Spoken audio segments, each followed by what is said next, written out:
8:30 prep. It's Thursday night. You know, the best part about Thursday night is I don't have to do this tomorrow. No, actually, this has been my happy place. I really enjoy this. Thanks for joining in, all 3 of you who are watching me live and the 30 of you who will watch me next week. So I'm hoping to build a YouTube channel and do some media. So say hello to Damien, my producer. Yo.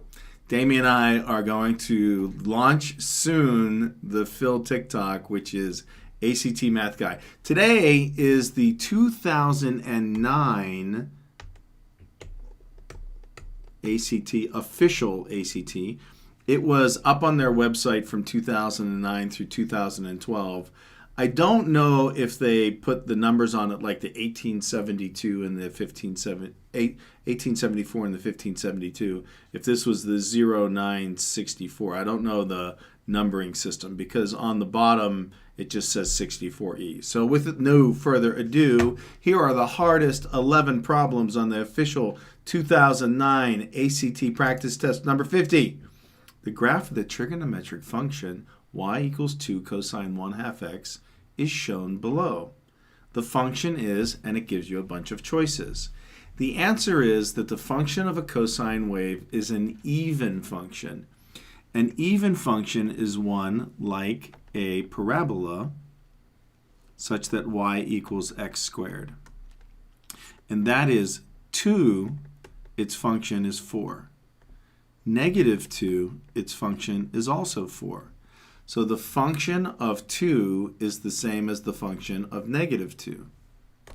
A odd function is one like y equals x cubed, where the function of 2 is 8, but the function of -2 is -8. So an even function, the function of x is equal to the function of -x. An odd function, the function of -x, is equal to the opposite of the function of x. Notice how they switch those two around. Dun, dun, dun, dun, dun, dun. So this one here, too, is equal to this one here, too. The answer is that it's an even function. Look up even and odd functions. The ACT has asked this 2 times out of about 200 tests, so it's not that big of a deal, but it's a hard problem, and it's easy. They give you the definition.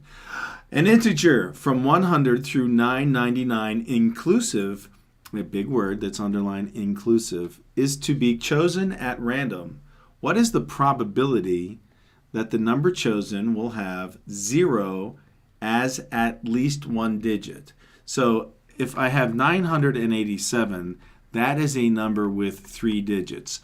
None of them are 0. So what we have to do is make a table, a list, and count up the total number of numbers between 100 and 999, and then count up the total numbers that have at least one digit. So let's do 100, 200, write an ellipse, 3 dots, and go to 900 and end at 999. That's my table. So 100, 101, 102, ellipse, 109. The ellipse means 102, 103, 104, 105, 106. It means all of the integer numbers in between.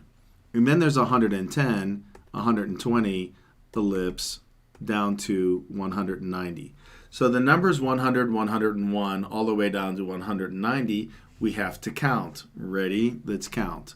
1, 2, 3, 4, 5, 6, 7, 8, 9, 10. And then 1, 2, 3, 4, 5, 6, 7, 8, 9. There are 19 numbers in each 100. How many sets of hundreds? 1 through 9? 9. So it's 9 times 19 is the total number of numbers between 100 and 999 that have as 0 as a digit. 9 times 9 is 81. Carry the 8. It is 171. Let's see if 171 is in the numerator of any of the answers. It is. And between 100 and 999, there are 900 numbers. The answer is D. This is a ridiculously long, complicated, problematic word problem that is standardized that really doesn't mean anything to life anywhere. The cosine wave matters. That's real math. This isn't real math. This is standardized BS. But you can do it. Notice I will have to say, if it was a 51, that's a hard problem. Look how long it took me even just to explain it. 52. In the figure below, line Q in the standard xy plane has the equation negative 2x plus y equals 1. So that's line Q. I don't like using black. Let's go back to the blue. And intersects line R, which is distinct from line Q at the point on the x-axis. The angles, angle A and angle B, formed by these lines and the x-angles are congruent. What that means is these lines are reflected, and so they have the same angle. So this line, line Q, is negative 2x plus y equals 1. The question is, what is the slope of line R? Since it's reflected, what is its slope? Well, we have to calculate the slope of line Q, which is y equals 2x plus 1. So the slope of Q is 2. What is the slope of a reflected line? It's opposite, negative 2. So lines that are reflected off of the x-axis have negative slopes or opposite slopes, not negative slopes. My algebra teacher, Mr. Stan Wilson, would kill me if he heard me say negative instead of opposite. 53, in the right triangle below, 0 is less than B, which is less than A. One of the angle measures in the triangle is the tangent inverse, Sohcahtoa, A over B. What is the cosine of the tangent inverse of A over B? Well, since it's A over B and it's the tangent, A has to be the opposite and B has to be the adjacent, so this is the angle they're talking about. We're going to call this angle X. The inverse tangent of A over B gives me the degree measure of whether your calculator is in radians or in degrees. And so this is the actual measure of the angle in degrees. So it is an angle, it is X. So what is the cosine of X? I can replace that. Cosine is opposite over hypotenuse. Ooh, that's, did you hear me? Screwed up. Cosine is the adjacent over hypotenuse. So, Why am I always so sloppy on Thursdays? So nervous. I'm nervous. What's going on? Somebody make a comment. There's 7 of you. Peyton, you on? All right, Sohcahtoa, it is the adjacent angle, which is the angle that forms X, B, over the hypotenuse. Is there an answer B over the hypotenuse? There sure is. That was a really long explanation. This problem really would have taken me about 20 seconds to do. There is a Sohcahtoa problem, and if it's in the 50s, it's going to be an inverse or something like this. Trigonometric problems usually appear somewhere around 35 to 40, sometimes earlier, but mostly around 30 to 40. The 4 trigonometric problems are shown on my 2 sets of 4 trigonometric problems. There are 5 different trigonometric problems that they use. Typically, they tick. Wow, Philip. La la la la la la la la. Typically, they pick 4 out of the 5 types of problems.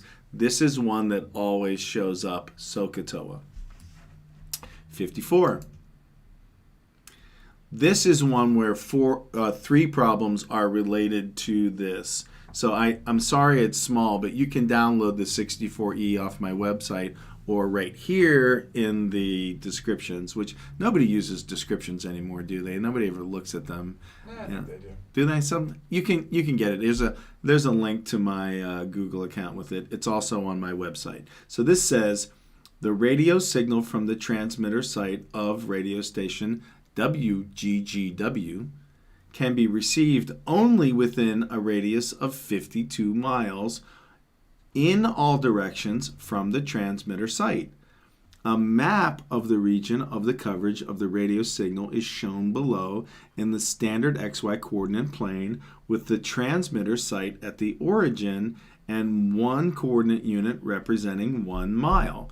This is super cool because the nice thing about the XY plane is you can put it anywhere. So engineers could put it over here, the origin here, and put the origin over there. That's why the unit circle is so important.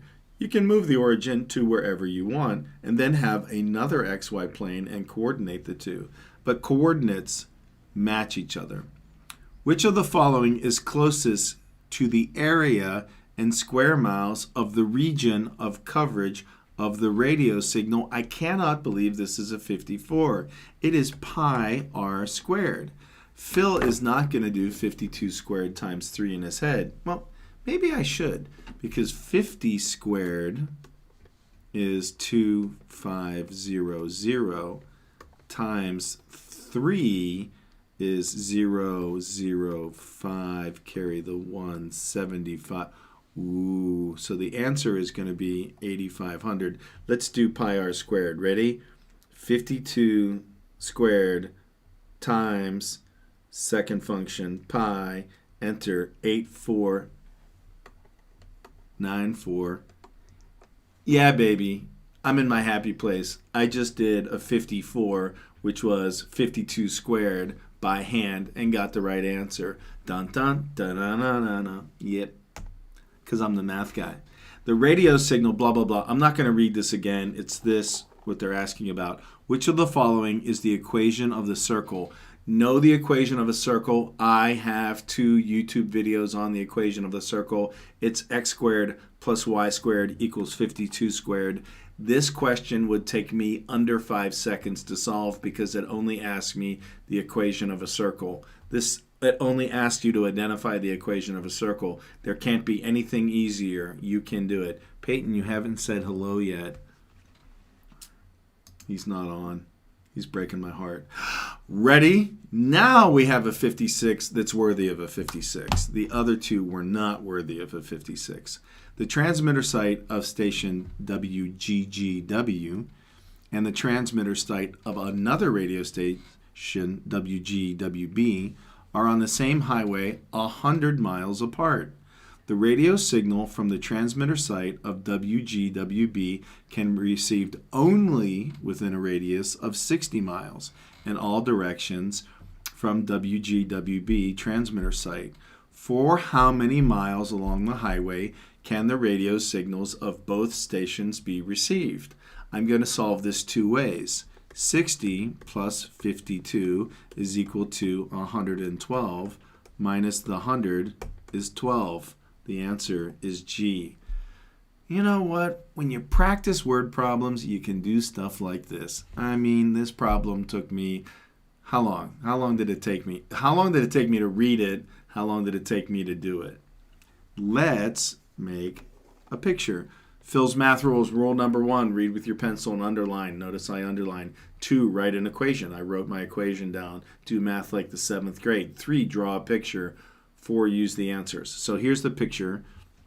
Let us, I think I'll switch to black. And that is WGGW. And we're going to go 60 miles. And this is WGWB. I wonder if they made sure that these 2 stations didn't exist. These are probably not radio stations. And so this is 60. This one is 40. So as I come out on this arc, I have to go 52 miles. And they want to know this distance. This distance is 52 minus 40, which is 12. Whoa. What's the trick answer? 60 minus 52, or 8. That is a trap. You get a lot of students, Phil. I actually get a lot of students who have to ask me this question, and this is why I get paid to be a professional smartass that works with teenagers. The graphs of the equation y equals x minus 1 and y equals the quantity x minus 1 to the 4th power are shown in the standard xy coordinate plane below. For what real values of x, if any, satisfy the inequality that the polynomial is less than the linear function? Where is the linear function greater in the y, the function? Where is it higher? Right here, between 1 and 2. And you could plug it in. But it says recognizing a graph. It's asking you which point is higher, A or B. If this is height 0 and this is height 10, which one is higher on the y-axis? A. So it's asking me which one is higher. This is a 57. Now, it looks ugly, it sounds ugly, it reads ugly, it's a polynomial and people freeze, but all it asks you is which one's higher, your right hand or your left hand. 58. For every 2-digit number x, when the tens digit t and the units digit u, let y be the 2-digit number formed by reversing the digits, tens digits, units digits. So I have tu, and that equals x, and ut, and that equals y. Which of the following expressions is equivalent to x minus y?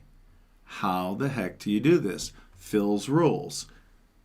Read with your pencil, underline, write an equation, draw a picture, use the answers. And use the answers are work backwards, pick a number, and estimate. Well, I have algebra in the problem and algebra in the answers. I'm going to pick a number. Damien, without using 0, numbers, digits 1 through 9, give me a value for t, 1 through 9. 7. Now give me a different number value for you. 6. I wanted to pick 3. Well, Why don't you pick the numbers? 6. Oh, I'm sorry, we have to go with Damon. So 6 equals x. Next 6. 76 equals x.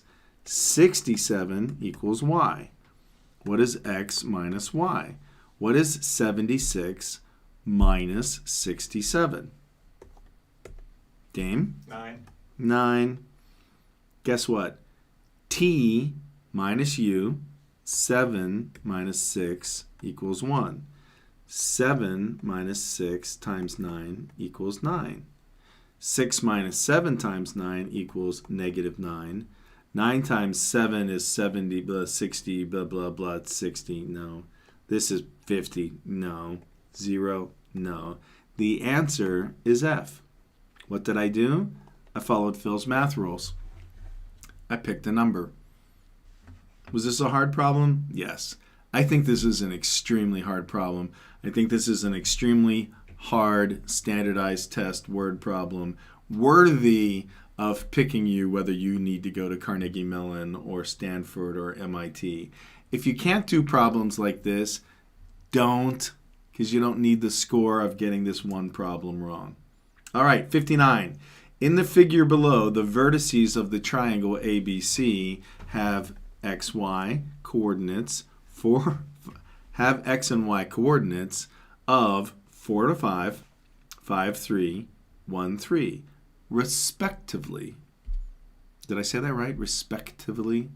Damien corrects my grammar and speech. What is the area of ABC? I still can't believe I said arithmetic and it's not a word. I'm really, really bummed out about that. That's really bothering me. Coffee cam. Coffee cam? It's water. There's no coffee and it's slurp cam. Nobody knew it was water until you said that. It's slurp cam. Ready? That's what the... Wait, hold it right there. I will change it to slurp. Slurp cam. Right now. Can you change it while... Is that being shown live? Are people seeing that? I think so. All right, cool. This is slurp cam now. All right, so what is the... what is the area of ABC? I still can't believe I said arithmetic and it's not a word. I'm really, really bummed out about that. That's really bothering me. Coffee cam. All right, so what is the... area of a triangle 1/2 the base times the height. And the base right here is parallel with the x-axis because they have the same y's. So its distance is 5 to 1, which is 4. And the height, let's use a straight line. The height or altitude, let's write that word, whoops, that's not a writing tool, that's a line. The altitude of a triangle is a line from a vertex to the opposite side forming a right triangle. Well, since this line is perpendicular to or parallel to the x-axis, the height is perpendicular or is equal to the difference in the y's, which is 5 minus 3 or 2. So this question asks, what is 1/2 times 2 times 4? 1/2 times 2 is 1. The answer is 4. It is actually kind of hard because you had to know the base. You had to know that the two coordinate points with the same y's is parallel to the x-axis. You had to know then that the height was perpendicular and the difference in the y's. So does that make it hard? I don't know. I've always wondered about this question. I've always thought that this should be like probably a number 19 or 29, not a 59. So ACT, you let me down on that one. Now here's a good one. This deserves to be a 60. So in 50 to 60, the 11 hardest problems, what you're seeing is there's about 4 really hard, long ones that you run out of time and 7 that are easy. So if you're struggling with time, pick your way through it, pick your battles, fight what you want to fight, choose the answers that you want to work on. This says, and it's not an arithmetic sequence, the sum of an infinite geometric series with the first term a and the common ratio r is less than 1 is given by the equation a divided by the quantity 1 minus r. The sum of a given infinite geometric series is 200 and the common ratio is 0.15. What is the second term? So a is the first term, 1 minus the ratio, let's go here, it says r, that's this ratio here, minus 0.15 is equal to 200, that's its sum. Let's use our calculator. 1 minus 0.15 is 0.85. 200 divided by second function answer is equal to